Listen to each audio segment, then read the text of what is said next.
ตัวផងប្រហែលជាចេញមកនិយាយយឺតបន្តិចដោយសារតែពុំសូវជាមានពេលធ្វើវីដេអូទេតកតងជាមួយនឹង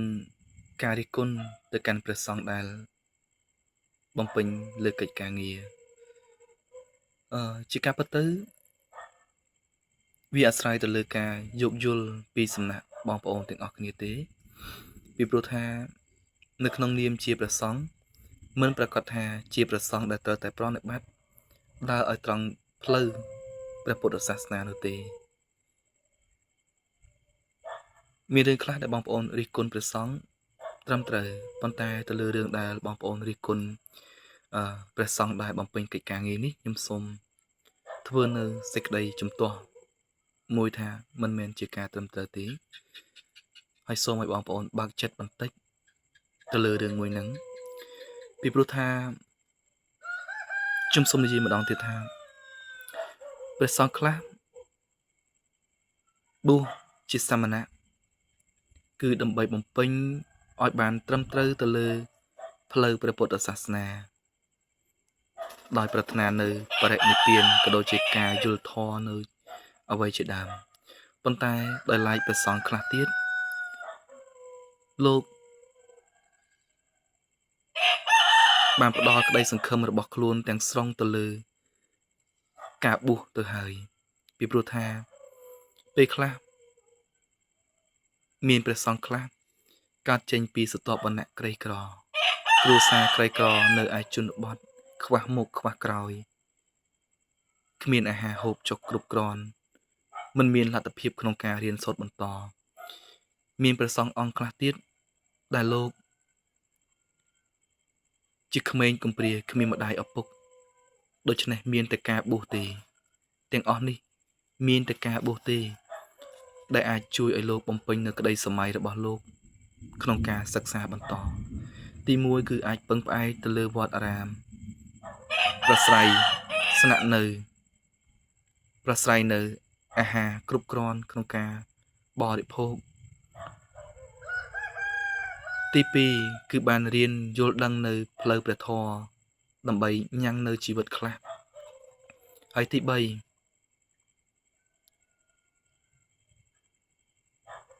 គឺបានរៀននៅអ្វីដែលខ្លួនឯងប្រាថ្នាផងបានទទួលនៅការងារនៅពេលអនាគតដែលខ្លួនចង់ធ្វើពេលខ្លះបើយើងរៀននៅក្នុងនាមជាក្រហមធម្មតាវាត្រូវការចំណាយច្រើនហើយក្នុងនាមជាកូនកំព្រាក្នុងនាមជាគ្រួសារក្រីក្រមកពីជនបទពុំមានលទ្ធភាពក្នុងការបង់ថ្លៃសាលាទេប៉ុន្តែប្រសិនណាបើរៀនក្នុងនាមជាព្រះសង្ឃអាចនឹងមានការយោគយល់ច្រើនពីសាលាអញ្ចឹងទេពឹងពាក់ទៅលើការបួសនេះហើយដែលជួយឲ្យជីវិតបានរស់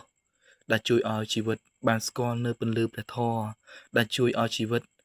អាចសម្រេចនៅគោលដៅក្តីសម័យនៃជីវិតហើយនៅពេលដែលលោកបានរៀនសូត្រចប់លោកបានបំពេញនូវធម៌ជូនខ្លួនឯងលោកបានបំពេញនូវធម៌ជូនទៅកាន់ពុទ្ធបរិស័ទលោកបានបំពេញនូវក្តីសម័យរបស់លោកពេលខ្លះលោករៀនចប់ហើយលោកអាចនឹងសឹកទៅបំពេញការងារជាក្តីសម័យរបស់លោកក៏ថាបានដែរអញ្ចឹងទេកិច្ចការងារនេះដែលលោកកំពុងតែធ្វើក្នុងនាមជាព្រះសង្ឃនេះវាហាក់ដូចជាការបំពេញកាតព្វកិច្ចត្រូវទទួលយកបទពិសោធន៍បង្ហាញទៅកាន់សាលាត្រូវទទួលយកបទពិសោធន៍នៅក្នុងជីវិតដើម្បីនៅពេលដែលលោកចាក់ពីភ្នោះទៅលោកមានបទពិសោធន៍គ្រប់គ្រាន់ក្នុងការដែលអាចទុកចិត្តបានថាអាចបំពេញការងារមួយនឹងចិញ្ចឹមជីវិតរបស់ខ្លួនបានអញ្ចឹងទេមានតែការបើកចិត្ត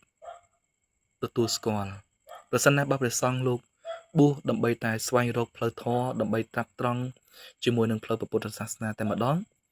លោកប្រកាន់ណាលោកមិនឲ្យខ្លួនបណ្តែតបណ្ដោយខ្លួនឲ្យធ្វេសប្រហែសជាមួយនឹងច្បាប់វិន័យទេហើយច្បាប់វិន័យរបស់ព្រះសង្ឃចាប់ពីភិក្ខុទៅគឺមុតមមខ្លាំងមែនទែនបងប្អូនអ្នកធ្លាប់បានរៀនដឹងហើយថាមិនស្រួលទេប៉ុន្តែនេះមិនមែនជា លោកមិនបានសំកាន់ខ្លួនថាជាអ្នកដែលត្រាប់ត្រង់ឲ្យត្រូវនឹងគន្លងចំតែម្ដងជាមួយនឹងព្រះពុទ្ធសាសនាទេចឹងសូមបងប្អូនយោគយល់បើកចិត្តនៅពេលដែលគណៈលោកនៅជាព្រះសង្ឃលោកផ្ដល់នៅអាវាជាធម៌ជាគុណធម៌ល្អយើងទទួលយកប៉ុន្តែប្រសិនណាបើព្រះសង្ឃនោះបែរជាមានចិត្តវិវេលឹះលុបខ្លាំងពេកដែលមានការនិយាយស្ដីឬក៏មានសង្ឃនិកាអីវាមិនសមទំនងប៉ះពាល់ដល់សិទ្ធិសេរីប៉ះពាល់ដល់ការរស់នៅឬក៏ធ្វើឲ្យខុសពីគន្លងធម៌ខ្លាំងពេកមានការនិយាយពាក្យអសុរោះឬក៏ភាសាអីផ្សេងដែលមិនសមស្របនោះអានឹងយើងអាចរិះគន់ទៅបានប៉ុន្តែបើថាការដែលបំពេញកិច្ចការងាររបស់លោកនេះមិនជាបញ្ហាអីទេមិនជាបញ្ហាទេបើសំបីតែពេលខ្លះព្រះសង្ឃនៅវត្តខ្លះក៏ទៅបំពេញការងារដែរលោកទៅវាយថ្មដូចជាព្រះសង្ឃនៅវត្តភ្នំតូចវាយថ្មភ្នំមួយថ្ងៃគឺវាយថ្មភ្នំឡើងក្រោះដៃអស់ហើយលោកខ្លះលោកធ្វើសំណង់ខ្លួនឯងអត់ជួលជាងពីណាទេនេះជាការបំពេញការងាររបស់លោកដើម្បី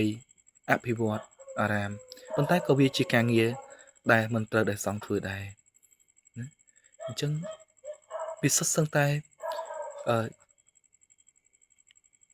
ត្រូវការនៅការយោគយល់នៅការបើកចិត្តឲ្យបានធំទូលាយសិនបើមិនអញ្ចឹងទេយើងចេះតែប្រកាន់គ្រប់តែច្រកគ្រប់តែលហកជីវិតពិតជាពិបាកនឹងមានសិទ្ធិសេរីពិបាកនឹងរស់នៅចូលជាមួយគ្នាណាប៉ុន្តែមានចំណុចខ្លះទៀតដែលបងប្អូនអាចថារិះគន់ត្រូវនៅពេលដែលឃើញព្រះសង្ឃប្រើប្រាស់នៅរបស់ថ្លៃពេកឬក៏ការចំណាយខ្ជះខ្ជាយពេកដែលសុទ្ធសឹងតែជាបច្ច័យដែលពុទ្ធបរិស័ទប្រគេនជូនទៅឲ្យនេះគឺយើងគិតថាវាជារឿងមិនសមរម្យដែលបងប្អូនអាចរិះគន់ទៅបានដែរណាបងប្អូនអាចនឹងរិះគន់មួយចំណុចទៀតថាហេតុអីបានជាប្រទេសកម្ពុជាយើងសម្បូរវត្តអារាមម្លេះណារិះគន់ចំណុចហ្នឹងខ្ញុំអាចនឹងជួយគ្រប់គ្រងពីព្រោះថាខ្ញុំជិះកាត់ឆ្លងកាត់តំបន់ខ្លះពិតជាឃើញវត្តអារាមច្រើនមែនជាការពិតទៅវត្តអារាមគឺផ្ដល់គុណតម្លៃច្រើនណាផ្ដល់គុណតម្លៃសម្រាប់អ្នកសំណាក់ធម៌ផ្ដល់គុណតម្លៃសម្រាប់ព្រះសង្ឃអាចប្រណិប័តផ្លូវធម៌ផ្ដល់នៅការជួយនៅជនទុរគតជួយដល់សិស្សានុសិស្សបានរៀនបានសូត្រជាដើមអានេះកាលពីដើមប៉ុន្តែដល់ឡែកពេលបច្ចុប្បន្ននេះ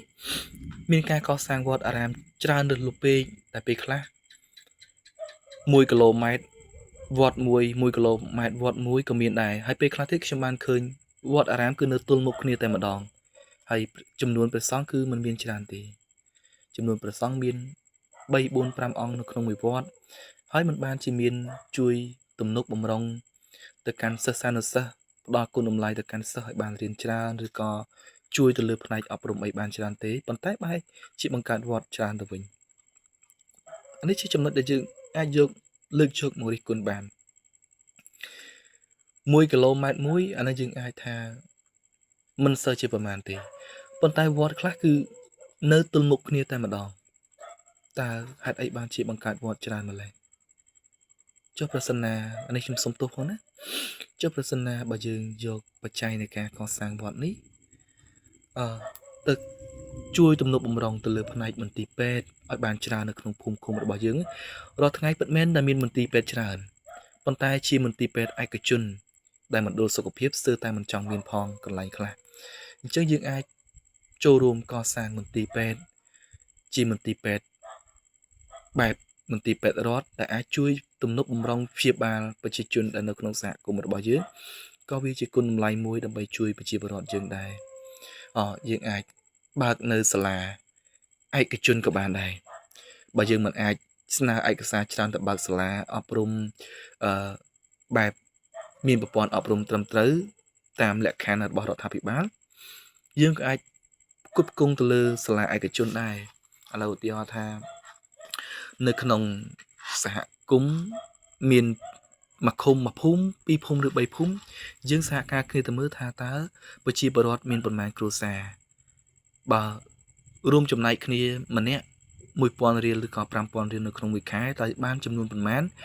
ហើយអាចបង្កើតនៅសាលាឯកជនបានអត់ជួលគ្រូគេមកបង្រៀនមក4 5 3 4 5នាក់មកបង្រៀនមកដែលជាមេរៀនចាំបាច់